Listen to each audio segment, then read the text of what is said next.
They say imitation is the sincerest form of flattery. While not trying to sound cliche here, but it's true. It really is. It's not often I blind buy a video game, but that's exactly what I did with Daymare 1994 Sandcastle. Now, before I get into my initial thoughts on the game, I do want to say that I went into Daymare 94 totally blind, not having played Daymare 1998, but that game will come, especially after playing Daymare 1994 Sandcastle. Alright, so let's get into it. It's no secret at all that Daymare is heavily inspired by Resident Evil. For starters, you're part of an elite tactical team called HADES, Hexacore Advanced Division for Extraction and Search, sent to check out some off-the-wall stuff that's been going on. Sound familiar?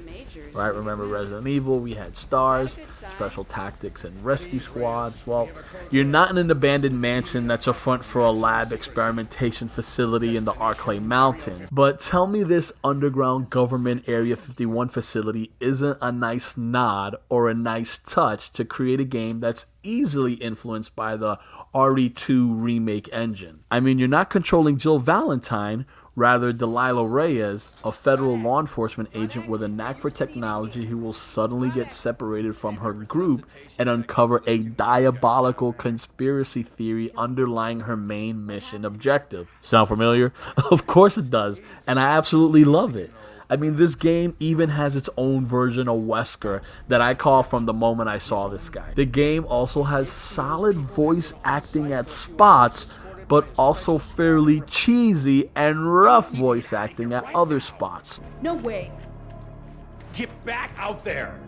So it definitely nails that B-movie dialogue sound, and that's the charm with Daymare 94. It takes its homage to survival horror and Resident Evil and tries very hard to create its own thing. And as a comic book creator who borrows on the same notion for his own badass creator-owned comics, I can definitely relate to that. The success of it all, though, relies mainly on the execution, and in some ways, that's where Daymare 94 Sandcastle kind of falls flat.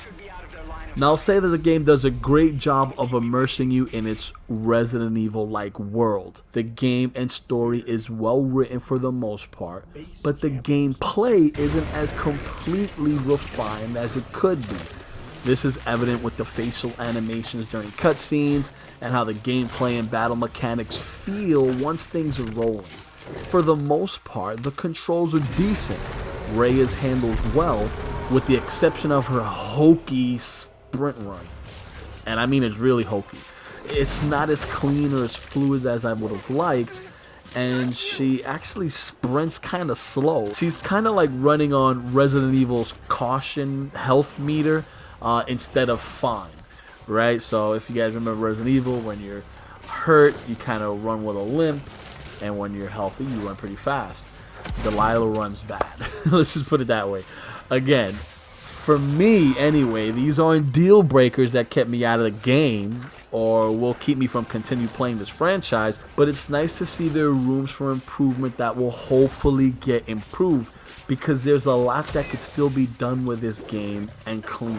For example, the battle system could be a bit more robust.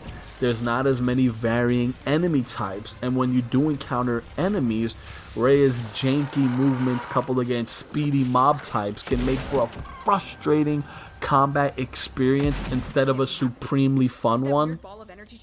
I do like Daymare 94's slick take on their undead. Like, seriously, these things aren't zombies. They don't move like zombies. They can teleport, even teleport behind you, unlike zombies, and can move insanely fast, unlike zombies. Now, I've played the game for a few hours and haven't seen as much diversity in the enemy types as I would have liked. Also, the weapons choices could be a little bit more diverse as well. Aside from a shotgun and MP5, Reyes does find a sweet cryoblast backpack device that really opens up the combat a bit, allowing you to freeze multiple enemies at once and finish them off at different costs to your cryometer.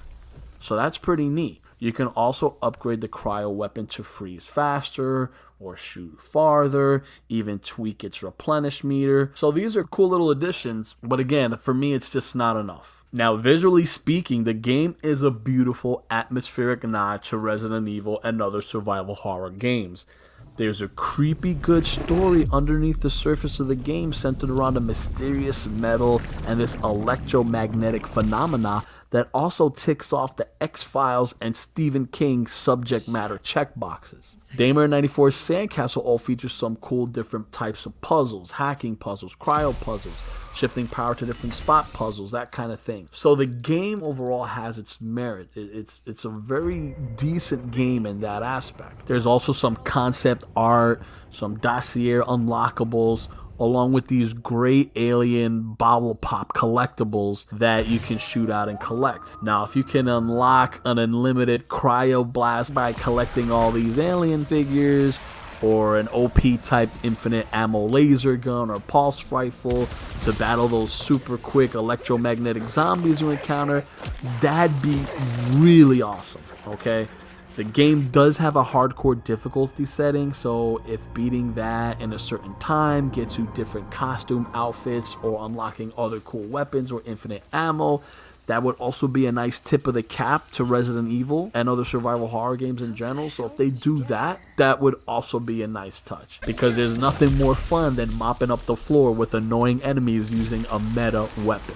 For what it's worth, if you find yourself at least slightly enticed by a Resident Evil inspired game, then that alone makes Daymare 94 worth a playthrough. Trust me, it is worth a playthrough. Now, if you can't afford to blind buy this game, you want to hang tight for a sale, definitely I recommend that. Either way, if you aren't pissing your pants at the thought of playing another survival horror game, let alone one that's slightly more actiony, you'll find a lot to enjoy here. Again, temper those expectations, but do consider supporting these small companies that are taking a risk creating a game that is a virtual imitation of some of the best horror gaming that we have all come to know and love. If you go in with that mindset, you'll definitely appreciate the mini survival horror sandbox that is Daymare 1994 Sandcastle. And hopefully what they take here, they expand upon in the next installment. Because again, this is a franchise that I will be supporting and I will be playing Daymare 98. Hope you all have a lovely day out there. Don't forget to like and subscribe. Until next time, this is Underground Gilly. Geek out. What do you want from me? No, don't come any closer! I didn't do anything to you. Get back, leave me alone!